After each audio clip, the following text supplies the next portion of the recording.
জয় জয় জয় জয় হে। প্রীতিলতা ওয়াদেদার এক অগ্নিকন্যা, যার নাম শুনলেই রক্তে আগুন জ্বলে ওঠে। চট্টগ্রামের পাহাড়তলী ইউরোপিয়ান ক্লাব আক্রমণের দুঃসাহসিক সেই নেত্রী, যার জীবন এক অনুপ্রেরণার উৎস, আজও তরুণ প্রজন্মকে দেশপ্রেমে উদ্বুদ্ধ করে। তার জীবন ছিল এক জ্বলন্ত মশাল, যা ব্রিটিশ শাসনের অন্ধকার পথে আলো দেখিয়েছিল। প্রীতিলতার জন্ম 1911 সালের 5ই মে চট্টগ্রামের ধলঘাট গ্রামে। তার পিতা জগবন্ধু ওয়াদেদার ছিলেন মিউনিসিপ্যাল অফিসের কেরানি, মা প্রতিভা দেবী ছিলেন গৃহিণী।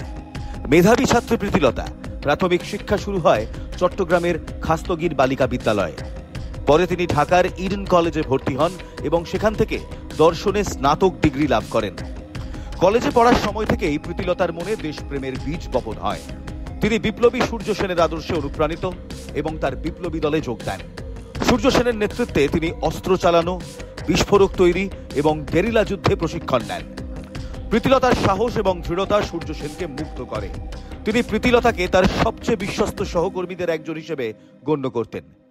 1932 সালে সূর্য সেনের নেতৃত্বে চট্টগ্রাম অস্ত্রাগার লুণ্ঠনের পর প্রীতিলতা বিপ্লবী দলের সক্রিয় সদস্য হিসেবে আত্মপ্রকাশ করেন।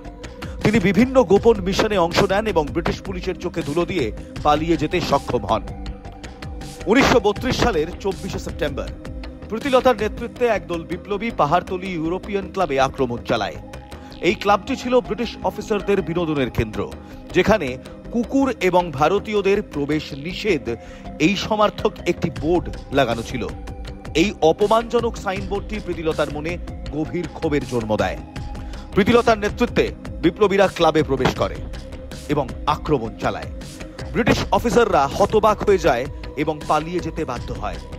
আক্রমণের সময় প্রীতিলতা আহত হন এবং ব্রিটিশ পুলিশের হাতে ধরা পড়ে যান। ধরা পড়ার ঠিক আগে সাইনাইড খেয়ে আত্মহত্যা করেন প্রীতিলতা। তার আত্মত্যাগ দেশের মানুষকে গভীরভাবে নাড়িয়ে দেয়। প্রীতিলতার মৃত্যুতে সারা দেশে শোকের ছায়া নেমে আসে।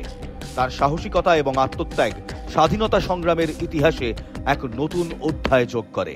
তিনি প্রমাণ করেন যে নারীরাও দেশের জন্য জীবন উৎসর্গ করতে পারে। সেই প্রীতিলতা ওয়াদেদারকে এনকেটিভি বাংলার সালাম।